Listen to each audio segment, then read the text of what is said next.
Boa tarde a todos, Boa tarde. sejam todos bem-vindos à nossa casa. Mais uma vez estamos aqui reunidos em santo nome de Jesus para mais um estudo. Hoje nós teremos nosso irmão Vinícius, mas lamentavelmente ele não chegou a tempo e contamos com a ajuda da nossa irmã Carolice, que voluntariamente vai fazer o papel. Pai de infinita bondade, amado Mestre Jesus, amigos da espiritualidade,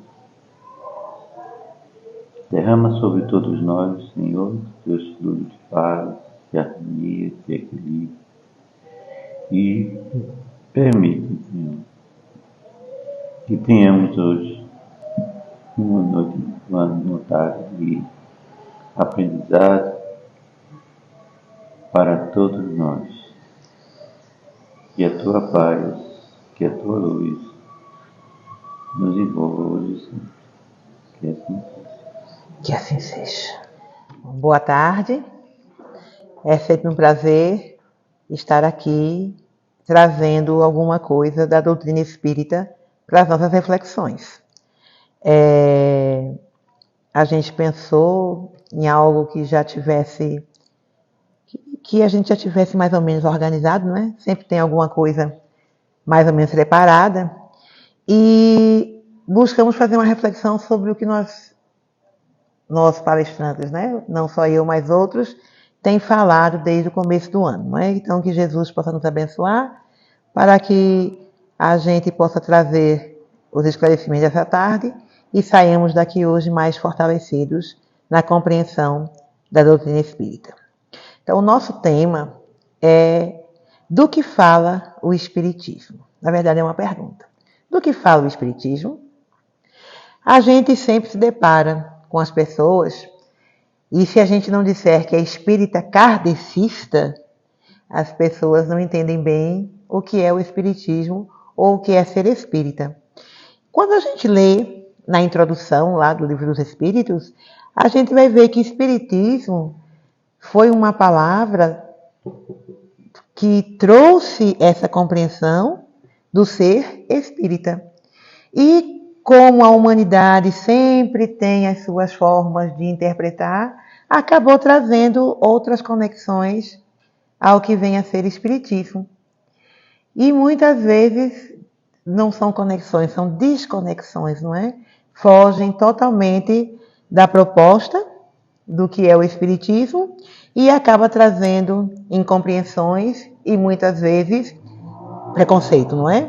Preconceito, porque o preconceito religioso ele realmente paira, e quando o espiritismo é comparado com algumas religiões de matrizes africanas, aí o preconceito ainda fica maior, porque a incompreensão ainda é maior, e há um preconceito muito grande em cima das religiões de matrizes africanas, não é? Então, a gente vai trazer isso hoje, falar um pouco do o que fala o espiritismo. Para que eu saiba que o espiritismo kardecista não existe outro, porque kardecista vem de Kardec, e Kardec é o codificador, portanto, coube a Kardec a missão de trazer a doutrina espírita, né? De trazer a comunicação dos espíritos, organizá-la e apresentar à humanidade. Então, dizer que o espiritismo é kardecista é uma redundância, porque o espiritismo, para ser espiritismo, ele precisa ser fundamentado na codificação trazida por Kardec, que é Livro dos Espíritos, Evangelho segundo o Espiritismo, Livro dos Médiuns, Céu e Inferno e a Gênese. Ok?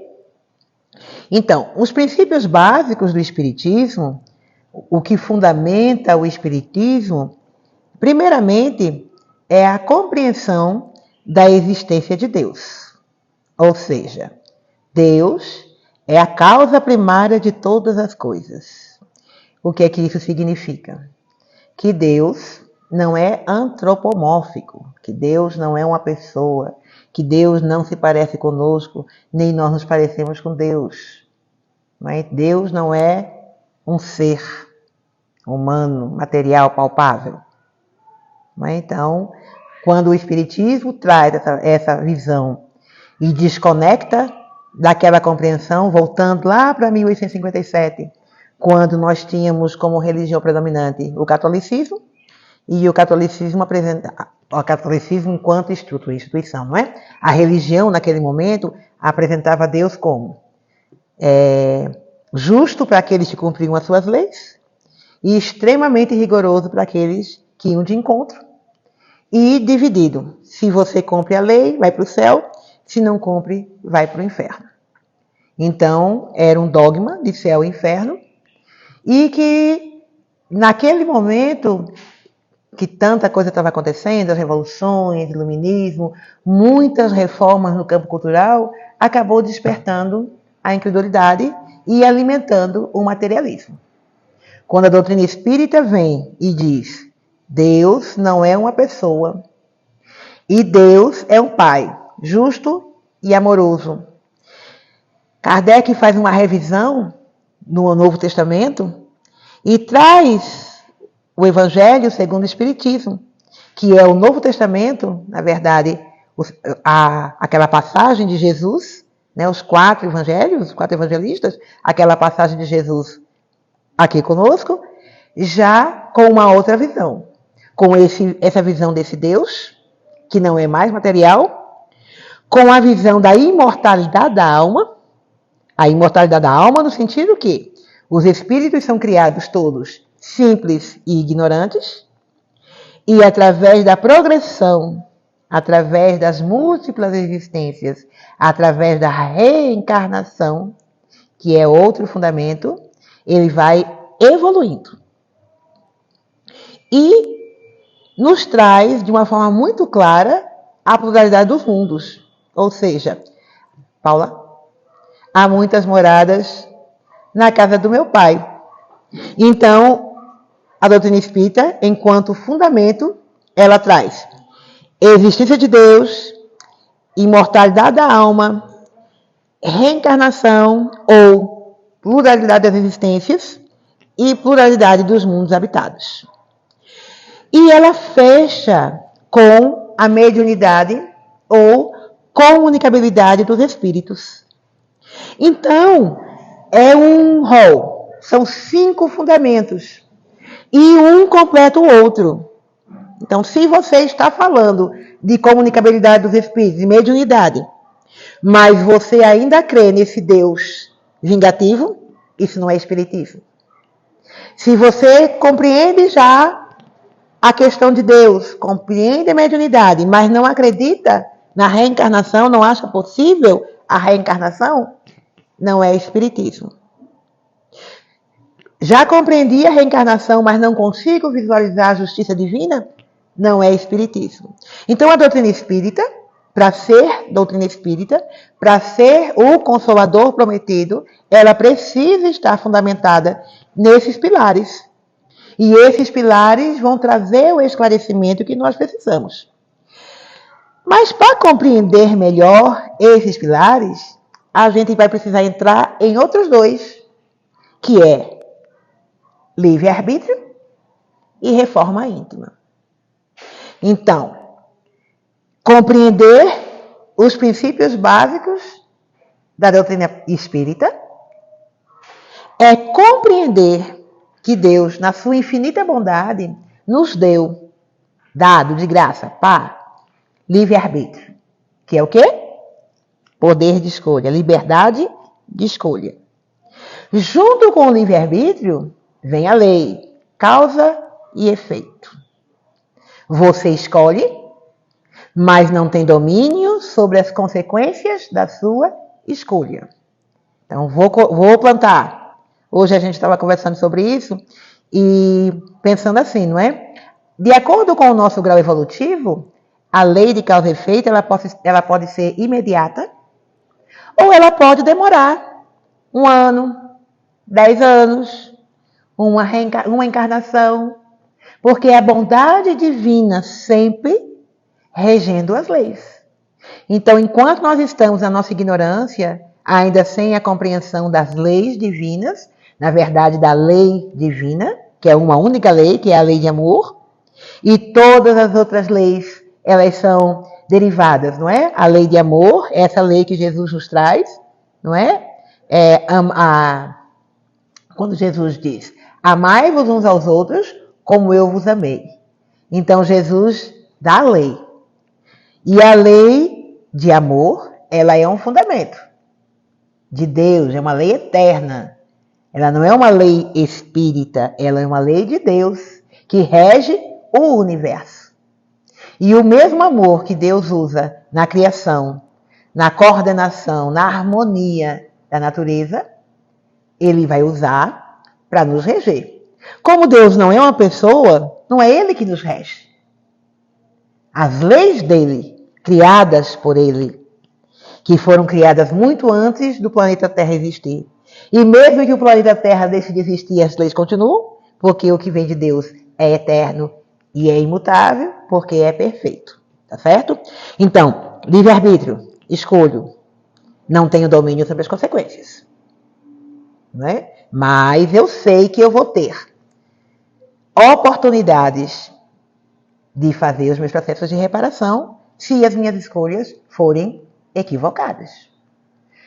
Reforma íntima. Esse tema, reforma íntima, eu vim ouvir pela primeira vez na doutrina espírita. Mas quando a gente adentra e começa a compreender, né, o que é a reforma íntima, né? Joana de Ângeles nos diz que é a edificação de si próprio. A edificação de si próprio. Ou seja, é construir o nosso próprio edifício, o nosso próprio alicerce. E a reforma íntima, muitas vezes eu ouvia assim, eu já fiz a minha reforma íntima. E eu ficava curiosa, o que será que é a reforma íntima? E comecei a assistir alguns estudos, comecei a acompanhar alguns palestrantes e hoje eu compreendo assim, é impossível, numa única existência, fazer a reforma íntima. Porque se é a edificação de nós mesmos, e nós somos imortais, não é? O espírito é imortal, então a reforma íntima é algo que começa e não termina. Assim como a evolução do espírito, ela anda junto, não é? O nosso processo evolutivo ele se fundamenta no livre-arbítrio, na reforma íntima. Escolhemos, quando escolhemos certo, é porque já reconhecemos em nós as nossas imperfeições e estamos trabalhando. Quando escolhemos de forma equivocada, é porque ainda não conhecemos em nós as nossas imperfeições. Precisamos trabalhar. Não é? Então é um eterno no sentido que a gente, enquanto estiver aqui encarnado, nós vamos estar nos aprimorando. Mas então, quantas vezes vai ser preciso? Quantas vezes é necessária para o nosso aprimoramento, tá certo? Então, o livre-arbítrio, ele, se não existisse, e em alguns momentos alguns de nós que chegaram à doutrina espírita por outras denominações, talvez tenham passado, não sei, por algumas denominações onde o livre-arbítrio não existe. À medida que você se batiza, você segue os dogmas. E para que você seja considerado membro de uma determinada estrutura religiosa, você se enquadra naqueles dogmas. E não cabe mais o discordar. O dogma diz que você precisa preencher esse e esse perfil para que seja reconhecido em determinada denominação. Se você não está pronto, você não é daquela, você vai ser olhado de forma diferente. Então você perdeu o direito de escolha. Só que você não perdeu, você escolheu, porque a vida é escolha. Mesmo quando nós resolvemos nos omitir. E aí, porque A ou B não age como eu quero, eu decido não estar mais naquele espaço. É uma escolha. E a partir dali, o que acontecer é consequência daquilo que eu escolhi. Então, qual foi o sentimento? Qual foi o que foi que gerou o que foi que alimentou para que eu pudesse fazer aquela escolha. Quando as minhas escolhas são fundamentadas em bons sentimentos, elas são intuídas pelos benfeitores, são boas escolhas.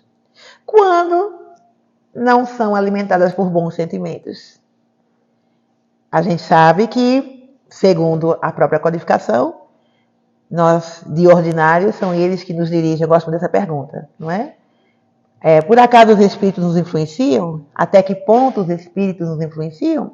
E os espíritos superiores respondem: de ordinário, são eles que vos dirigem. E como é que nós fazemos a seleção de quem, por quem, né? Em que condição nós estamos sendo dirigidos? Pelos nossos sentimentos, pelos nossos pensamentos e pelas nossas ações. Então, são a nossa forma de nos relacionar conosco mesmo e com o mundo é que vai nos dizer quem é que está ali ao nosso lado, não é? E pela bondade divina, a gente muda, é instantâneo, porque o pensamento é instantâneo. Então, se nós estamos sentindo que o negócio não está bom, vamos refletir, não é? A reforma íntima é isso. É um eterno refletir. Vamos pensar, vamos pensar, vamos pensar como é que a gente está se conduzindo, mas é interior, íntimo, não é o outro, não tem ninguém, não tem termômetro, não existe um aparelho que mede. Você está nesse degrau ou naquele. Aqui, nenhum de nós tem essa condição de dizer quem é mais evoluído ou quem é menos evoluído. Ok? Então, voltando, né? Então, o livre-arbítrio, ele nos torna responsável. Quando nós temos consciência que nós temos o poder de escolher, nós somos responsáveis pelo que nós escolhemos. Então, a lei de causa e efeito, ela vai agir de forma responsável ou não, e escolhendo de forma consciente ou não. Tem uma lei e nós respondemos a ela. Entretanto, quando é consciente, claro que o prejuízo vai ser menor, porque as escolhas conscientes, elas vão ser pautadas nas reflexões. E quanto melhores as reflexões, melhor serão as escolhas. Ok? E a reforma íntima, que a gente já começou falando, né? Que é uma das bases do espiritismo, não é? E ela nos traz essa possibilidade de reconhecimento. Mas ela vai passar sempre pelo autoconhecimento. Então, veja só. O espiritismo, além de ele ter os fundamentos, que não são dogmas, e aí eu quero firmar isso, porque dogma é aquilo que não pode ser questionado. Dogma é aquilo que tem que ser atendido, acolhido, sem questionamento. Como a doutrina espírita, ela vai ter o aspecto, não é? Religião, ciência e filosofia, e enquanto religião, a função de nos religar ao alto, mas enquanto filosofia e ciência é questionamento. Ciência e filosofia sem questionamento não é ciência, nem é filosofia. Não é? Questionamentos fundamentados nas leis de Deus, por isso é que é religião. E é por isso que eu digo que não é dogmático. Por quê? Porque hoje a ciência material já traz inúmeras provas da reencarnação. E se tem reencarnação é porque tem imortalidade da alma. Não dá para compreender reencarnação sem compreender imortalidade da alma. Porque se eu me reconheço numa outra existência e sei que sou eu, então é porque a morte foi só uma transição de um momento a outro. Não é isso? Então um fortalece o outro. Na hora que eu compreendo e provo a existência da reencarnação, eu estou comprovando a imortalidade da alma. Esse espírito, que ora habita um outro corpo, numa dessas experiências, vem e conta histórias de outras vidas, de outros lugares, de lugares distantes, de encarnações do século XVII, de século XVI na Europa, não é? Então, fica claro, fundamentado na ciência, que a reencarnação é um fato. Portanto, a imortalidade da alma também. Então, não é um dogma, é um fundamento. É aquilo que norteia o pensamento espírita. Ok? E dentro disso, o Espiritismo também nos desperta para o autoconhecimento. Então, não adianta falar de Espiritismo se ainda não compreendemos que é ser, não é falar, como a gente poderia dizer, interiorizar. Eu ia falar introduzir. Interiorizar. São ações que elas vão mexer conosco dentro de nós, não é? Quando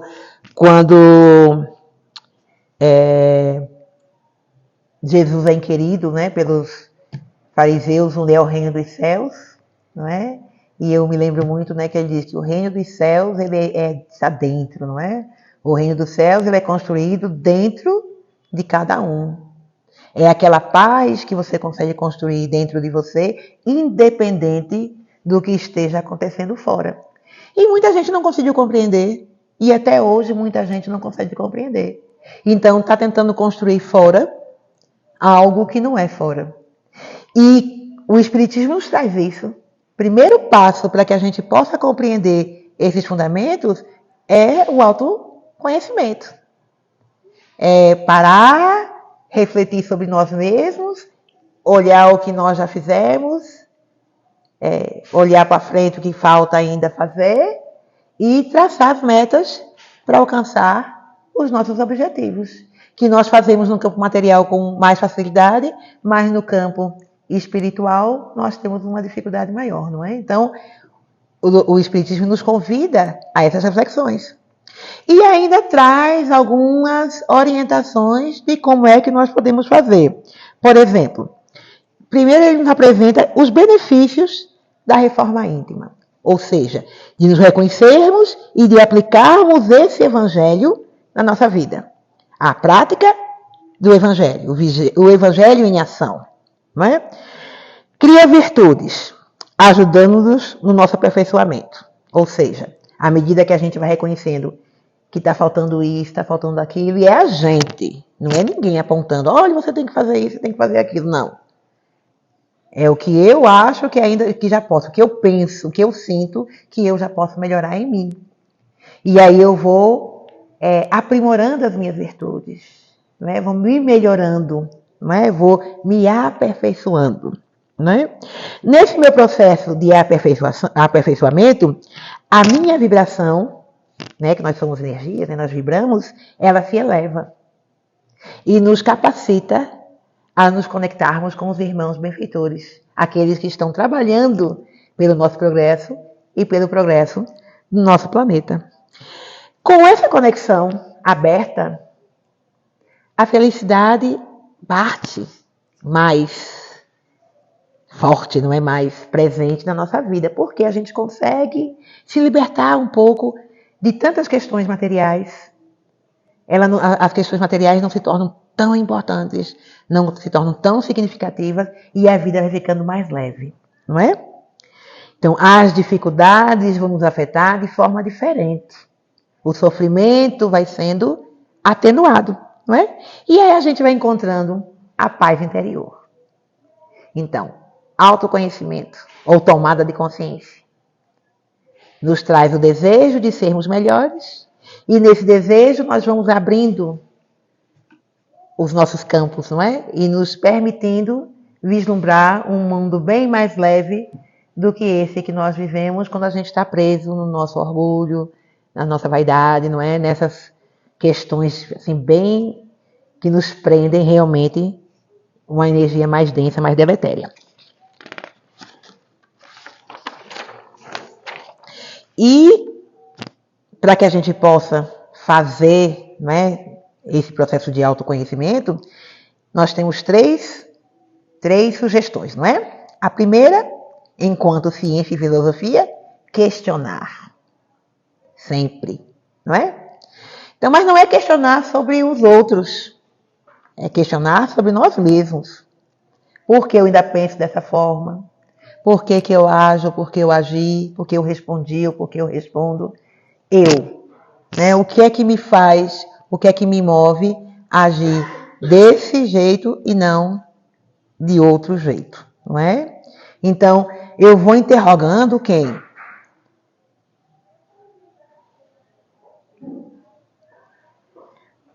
Eu vou interrogando a minha consciência.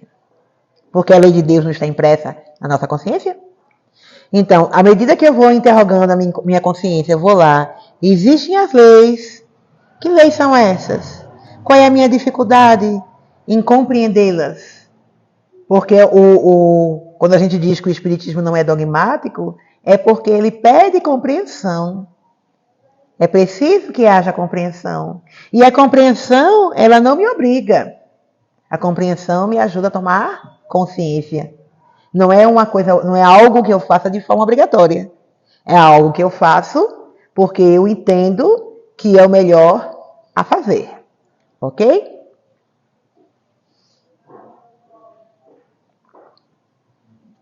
E aí, a partir do questionar, eu vou ter o segundo passo, que é o experimentar ciência. A ciência tem que ser experimentada, né? Tem que fazer a experiência. Não é isso? Então, a prática. Qual é a prática? Eu vou, no meu processo de questionar, eu tenho mania de responder no automático. Eu não penso antes de falar. Qual vai ser a experiência? Não vou mais falar sem pensar.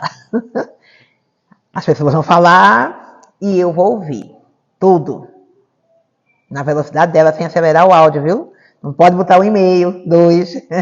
Tem que ser no 1. Vamos ouvir.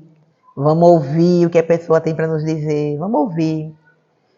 E ouvir, né? Eu lembro que a gente já refletiu uma vez sobre isso.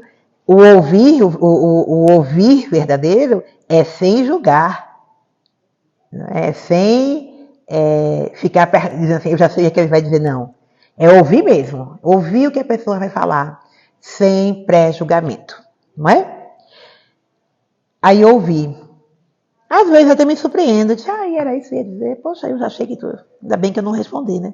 Porque eu já ia fazer um juízo equivocado dessa situação. Então, ouvir. Poxa, consegui ouvir hoje. Que bom. Que coisa boa. Amanhã de novo, e de novo. Até que torne um hábito. Porque o hábito ele precisa de repetição, não é? Então, essa é a experiência. É identificar aquilo que nós precisamos melhorar, traçar metas e cumpri-las, não é? E experimentá-las e testá-las, não é? E aí a gente vai substituindo. Mas ninguém reconheceu, não tem problema. Semana passada, quando a irmã falou sobre... Não lembro o tema, que a gente lembra do tema semana passada, veio a minha cabeça. Distrair, mas ela falou sobre a importância da caridade, não é? E da caridade... Sim, quem quer, com a mão sem que a outra mão veja, não é? E a importância da caridade, muito mais importante do que a caridade material, a caridade espiritual. E aí tem uma leitura de Emmanuel que ele diz isso, que se nós queremos, nós precisamos escolher, né? E se nós estamos muito preocupados em agradar a Deus, em agradar os homens, é porque nós não temos tempo para agradar a Deus. E nesse processo de construção, é agradar a Deus, porque nós somos imortais. Então, não vale a pena a gente se preocupar em agradar quem está aqui. Não é? E quando a gente vai agradar quem está aqui na nossa convivência, muitas vezes a gente abre mão de ser quem nós somos, para agradar o outro. E aí o outro não gosta da gente como a gente é, ou aquilo que para nós é uma virtude o outro vê como defeito. E muitas vezes nós deixamos de fazer o que a gente acha que é o certo, ou o que a gente acha que é o certo, não, vamos refazer a fala. Aquilo que está pautado, lembra que a gente falou lá atrás? A escolha, o livre-arbítrio é dentro da lei de Deus? Então tem uma lei, que nós estamos aqui à mercê dela. E a lei também dizendo que o certo, a minha forma correta de agir é essa. Mas a forma correta de agir não vai agradar A ou B. E aí, o que eu vou escolher? Lei de causa e efeito. A minha escolha, hoje, vai fundamentar o meu futuro. Amanhã depende do que eu escolho hoje. E o que eu vou escolher? Então, e agradar a Deus não é agradar uma pessoa. Agradar a Deus é cumprir com aquilo que nós nos propomos quando fomos convidados a reencarnar. Não é? Vir para cá, passar por esse período probatório e voltar melhor do que chegamos. Isso é agradar a Deus. Não é fazer a vontade de Deus, é seguir a lei. É diferente de fazer a vontade dos homens, que cada um tem uma vontade diferente e a gente fica naquela corda bamba, sem saber o caminho a seguir, ok? Quando a gente vai fazendo essa experiência, a gente vai sentindo as nossas mudanças interiores. Nós vamos sentindo, mesmo que o outro não perceba. Até um dia que o outro vai perceber, talvez ele não perceba nunca, que cada um está no degrau. E não é pelo outro que nós precisamos nos melhorar, é por nós mesmos. E se nós acharmos que precisamos, porque tudo passa pela tomada de consciência, certo? E assim, aos pouquinhos, sem pressa, no ritmo de cada um, a gente vai se cuidando, não é? A gente vai melhorando o nosso amor por nós mesmos. E aí aquela cadeia, não é, do abraçar que o Evangelho faz. À medida que eu melhoro em mim, não é, que eu me sinto melhor comigo mesmo, me sinto mais confiante, mais estável, mais amável, mesmo que o outro não perceba, eu estou me tornando uma pessoa melhor. E aí a minha forma de me conduzir diante do outro melhora. E o ambiente que eu estou melhora. Então, quando alguém melhora, tudo no entorno melhora. E aí o reino do céu vai sendo instaurado. Interessante, não é? Então não é fora. Não são grandes templos, não são grandes obras. Não adianta ter um templo de 5.000 metros quadrados, com 200.000 pessoas, e cada um fazendo o que quer quando sai dali. Não é isso?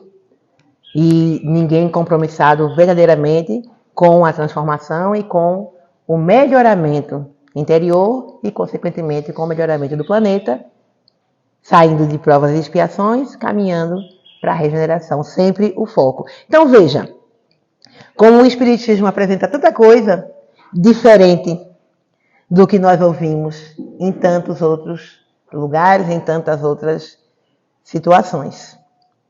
E aí, através desse esclarecimento, está lá, obras básicas, Livro dos Espíritos, Evangelho segundo o Espiritismo, à medida que a gente vai lendo, a gente vai se esclarecendo, a gente vai vendo como é diferente. Mas não é diferente porque é uma coisa nova.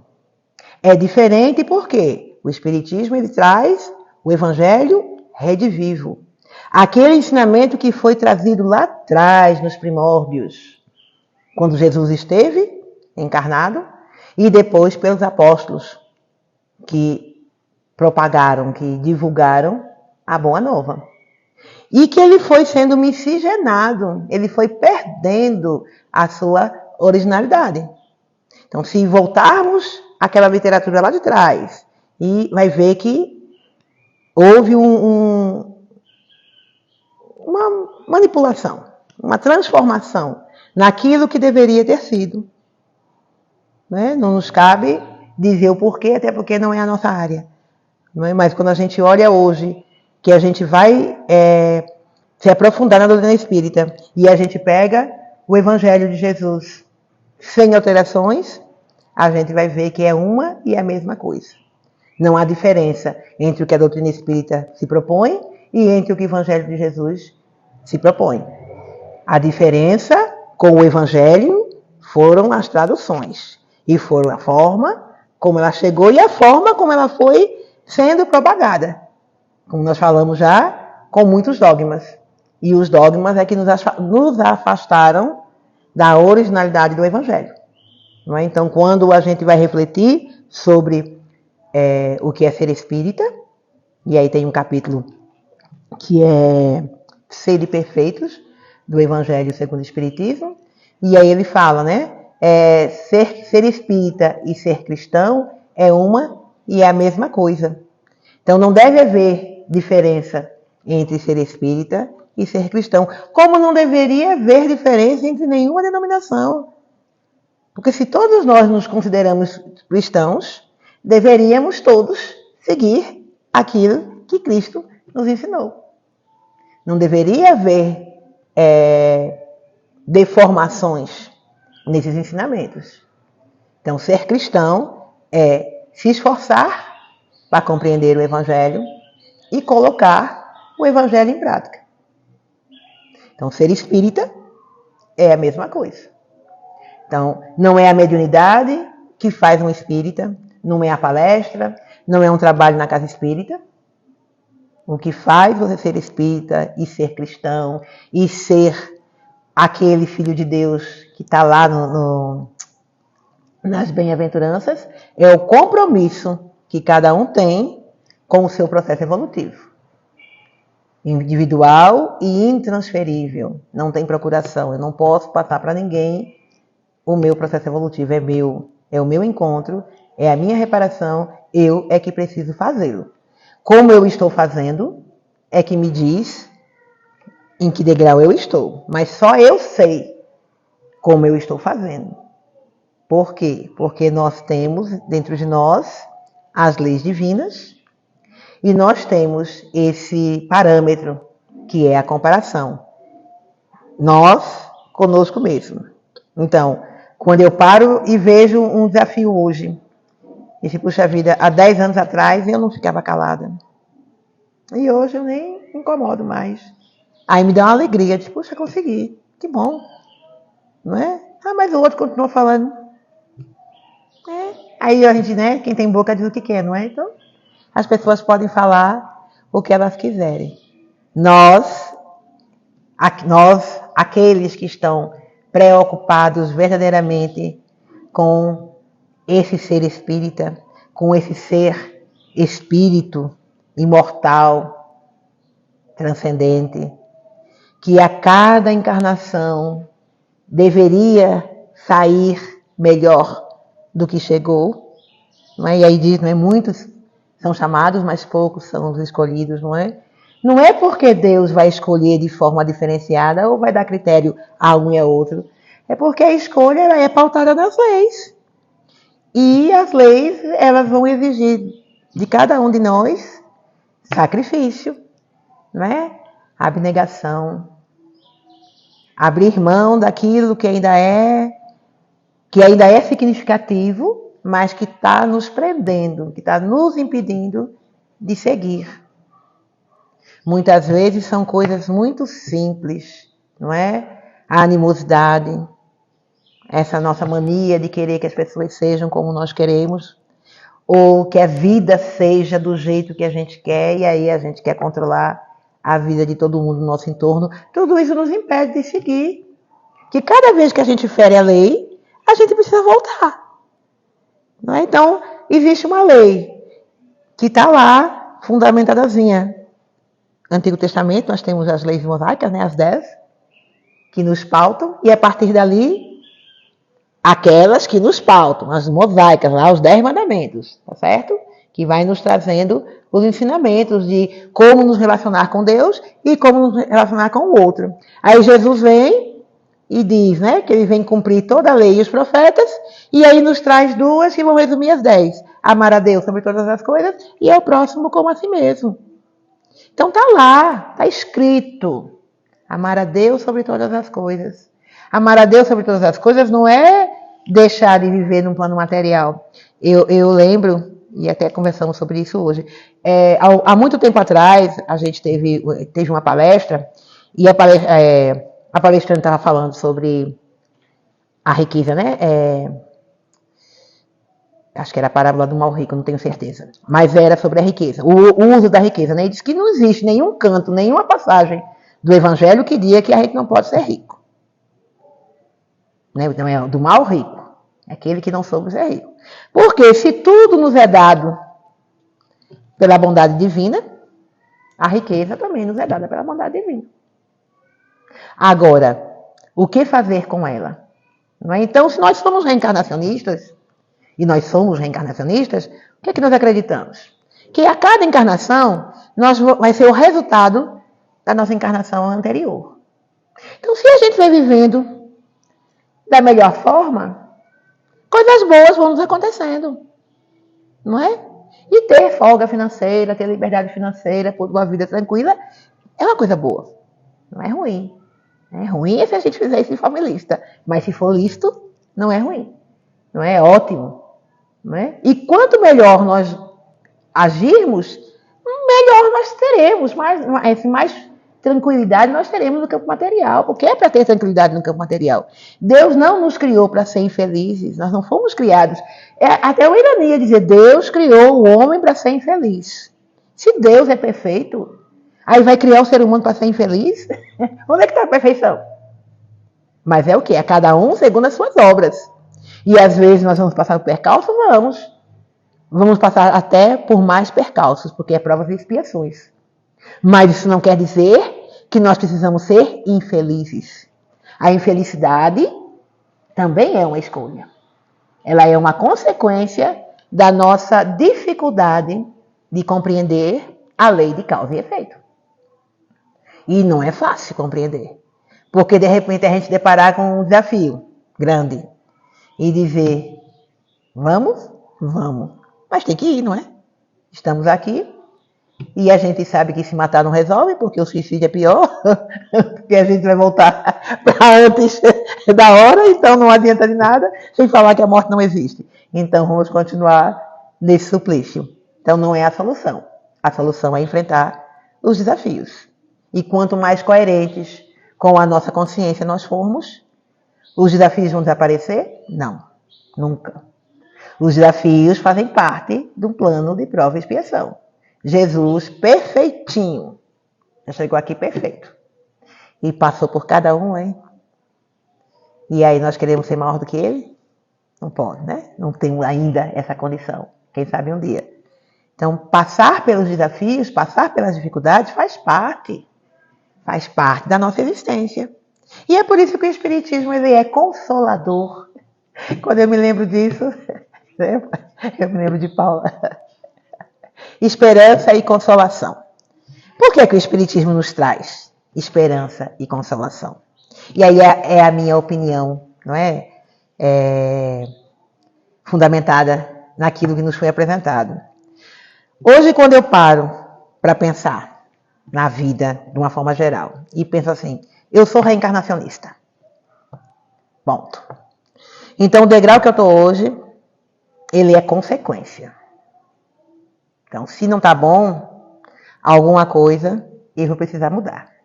Entretanto, a própria doutrina espírita nos diz, tem algumas coisas que a gente não vai mudar. Tem algumas situações que nós fomos colocados, que nós estamos passando, e que elas vão fazer parte de um processo e que ainda não está no tempo da gente compreender o processo. E aí é que nós precisamos? Resignação. Porque nós vamos compreender todos os processos? Não vamos. Porque no dia que nós compreendermos todos os processos, nós não estaremos mais aqui. Porque nós teremos adquirido todas as virtudes e já seremos espíritos superiores. E aí vai ser muito fácil entender. Ainda não estamos nesse degrau. Então, o que é que nos sobra? A resignação. Que é aquele movimento ativo. A resignação, como a doutrina espírita nos apresenta, não é aquela aceitação mórbida. Ah, meu Deus. Não é? Não. E agora? Serenidade, calma e aceitação. Até o momento em que algo mude. Ou não mude. Porque amanhã a gente não sabe o que vai ser amanhã.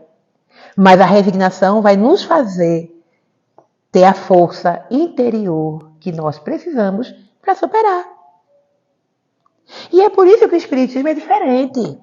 Porque ele está o tempo todinho nos convidando, falando para cada um de nós. Quando a gente para ler, e aí tanto faz se a gente está lendo a codificação, ou se a gente está lendo algo de Chico Xavier, Divaldo, ou ouvindo o Haroldo, André Valadares, um jovem palestrante maravilhoso, todos estão falando das mesmas coisas. É interessante, quando você pega um tema espírita e você joga lá na internet, palestra espírita sobre resignação, aí você vai ouvir Divaldo, que já está aí com muitos anos de caminhada dentro da seara, e você pega um Arthur Valadares, e você vai ver que a essência é a mesma. E estão falando das mesmas coisas. Porque o Evangelho é um só. E é isso que nos traz a consolação. de saber que nós estamos no caminho certo, que não é fácil, que não é liso, é igual as ladeiras de triunfo, não é? Difíceis de serem superadas, mas que são necessários, não é? E é como Paulo de Tarso nos diz, não é? É combater um bom combate. Paulo de Tarso, né? É alguém que eu admiro muito. Ele nos traz isso o tempo todo, não é? Ele vai mostrando o caminho do que é o caminho, não é? Paulo, quando ele se dá conta que ele vê o que foi que ele fez com a vida dele e dos outros, porque ele fez com a vida dos outros, ele achou que ele podia fazer o que ele quisesse, ele perseguia e ele fazia o que ele queria porque ele tinha autoridade, não é?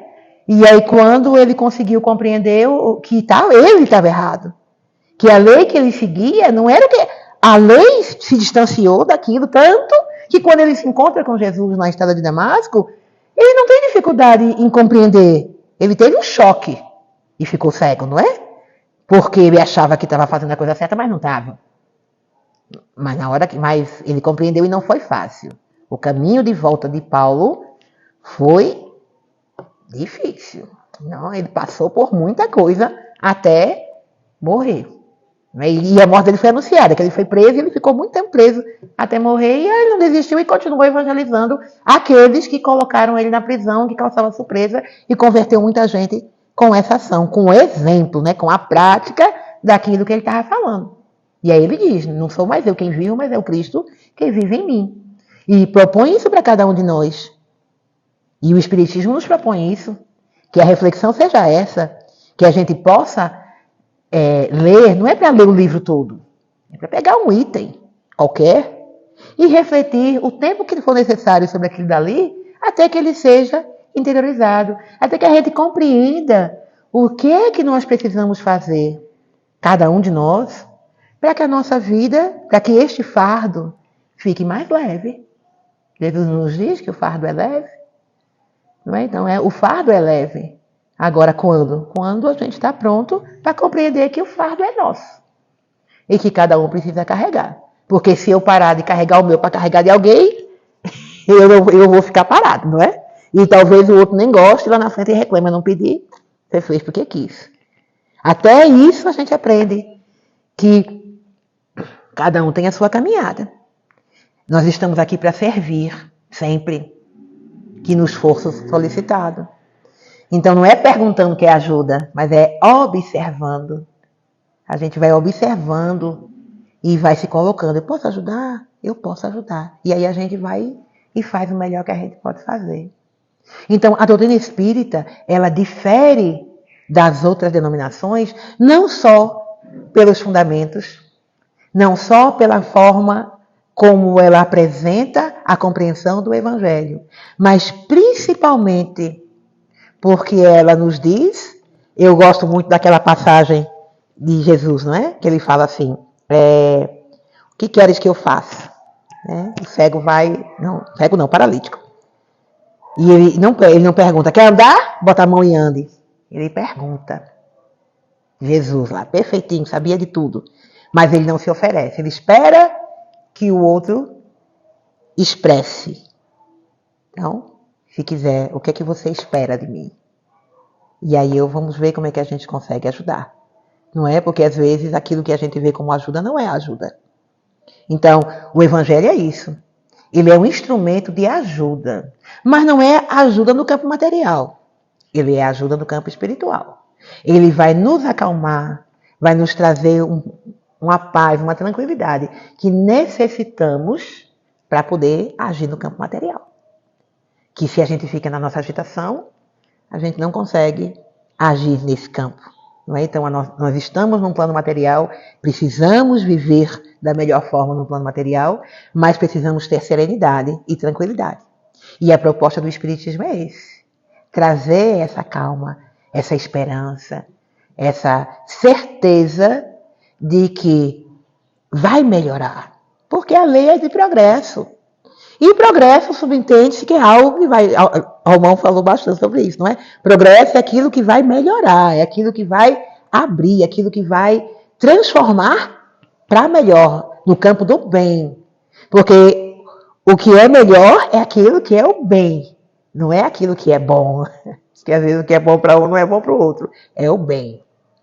É a prática das coisas boas, daquelas coisas, aquelas ações que edificam, que crescem, que fortalecem.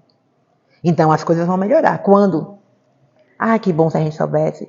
Era tão bom que cada um soubesse quando vai melhorar. Não, a gente não sabe. E é por isso que a gente tem que trabalhar todos os dias. Para que isso aconteça.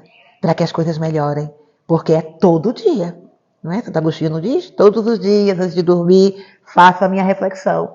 Se fiz todo o bem que eu queria, não é? Eu consegui fazer tudo aquilo que eu me propus? Não. Então vamos continuar fazendo até que um dia eu consiga, não é? Então a gente vai vendo na história tantos exemplos sobre pessoas que se superam.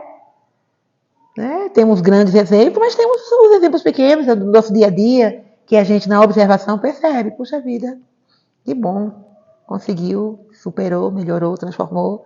Não é? Então, que a gente também possa ser esse exemplo. Que a gente também possa ser aquela pessoa que reclama menos e que haja mais. Até o dia que a gente não reclame mais, não é? Mas entenda, não é? E nesse processo de transformação, outra coisa muito importante é o agradecer.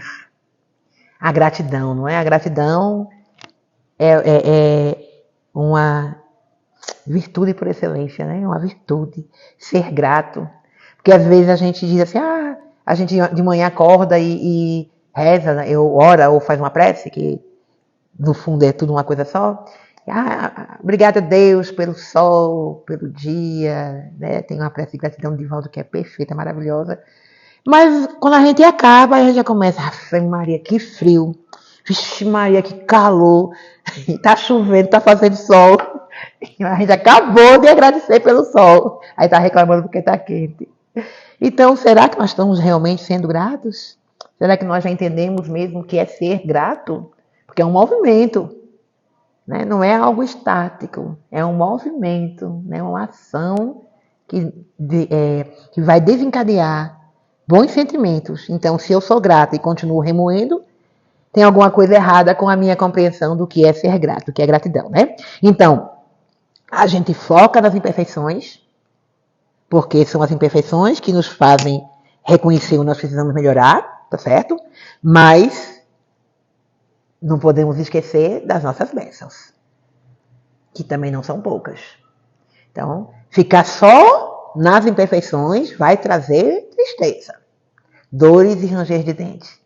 Aí quando a gente olha algo que não está bom, mas consegue olhar ao mesmo tempo quanta coisa hoje está melhor do que era há um mês, há uma semana, há um ano, há 10 anos. Quanta coisa a gente já superou. Quantas conquistas, tanto no campo material como no campo emocional, nós já atingimos. Não é? Então isso nos fortalece e isso desperta dentro de nós esse sentimento de gratidão, não é? Então, e exercitar a gratidão nos motiva, não é? Nos motiva a nos acalmar, a serenar realmente nossas mentes, a buscar essa conexão com o alto, estarmos sintonizados com aqueles que verdadeiramente podem nos ajudar, não é? E aí, Divaldo Franco, por Joana de Ângeles, num livro chamado Vigilância, nos diz o seguinte: trabalha-te interiormente, vencendo limite e obstáculo, não considerando os terrenos vencidos, porém, fitando as paisagens ainda a percorrer. A tua reforma íntima te concederá a paz, porque anelas, pela qual anelas, e a felicidade que desejas.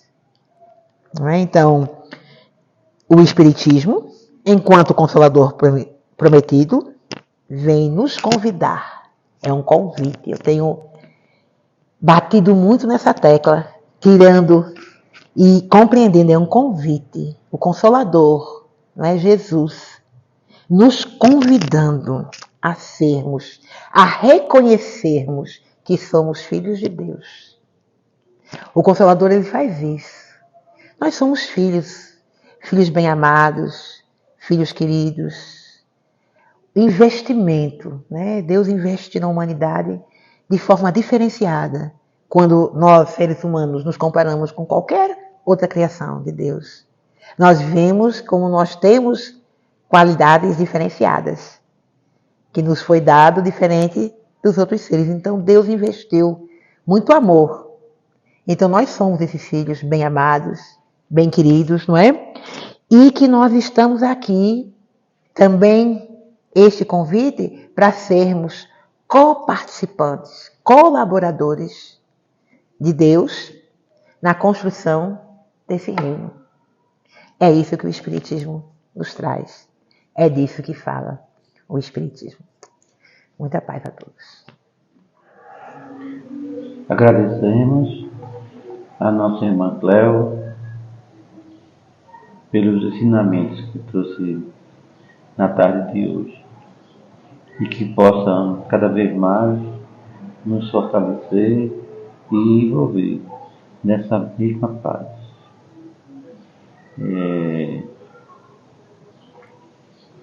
Vamos pedir à nossa irmã que faça a prece, né, de encerramento e vamos ter passe hoje, né, e todos possam colaborar. Vamos ver.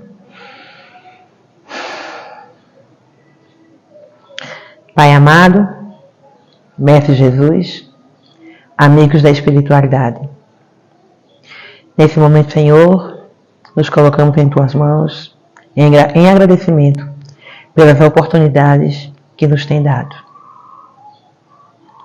Que a Tua presença, assim como dos benfeitores espirituais que trabalham pelo nosso progresso, pela nossa compreensão, que nos amparam em fluidos de amor, de esperança e de consolação, estejam sempre conosco. Que esses caminhos possam ser fortalecidos, possam ser apresentados diante do Teu amor, para que possamos trilhá-los com mais tranquilidade e com mais harmonia. E que a Tua paz esteja sempre conosco. Que assim seja.